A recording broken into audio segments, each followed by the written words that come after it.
Hello friends, दिनैनि गोदान भिडिअजों नोंथांमोन गासैखौबो आंनि चेनेलाव बरायनाय थाबाय।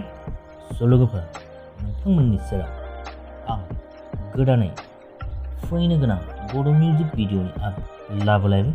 बे भिडिअनि आपडेटआनो जादों साननैसो सान सिगांनिफ्रायनो थाइलेण्डआव शुटिं सोलिबाय थानाय प्रडिउसार रिया ब्रह्मनि दैदेननायाव आरबि फिल्म प्रडाक्शननि गेजेरजों फैनो गोनां मोनसे बड' मिउजिक भिडिअ। बे मिउजिक भिडिअनि टाइटेलखौ अफिसियेलि दोनथ'नाय जायाखै। बे मिउजिक भिडिअ फाव खालामनाय नुनो मोनगोन मुंदांखा फावखुंगुर लिंसार आरो दैजि। लोगोफोर, बे मिउजिक भिडिअनि शुटिंआ साननै सोलिलांबाय। आरोबाव दासान्दि बिथांमोननि शुटिंआ सोलिगासिनो दं। बेनिखायनो बे मिउजिक भिडिअखौ नायनो थाखाय साननैसो नेथ'दो आरो थियारि जानानै थाखादो। मानोना साननैसो उनावनो बे मिउजिक भिडिअखौ आरबि फिल्म प्रडाक्शन चेनेलाव नुनो मोनसिगोन।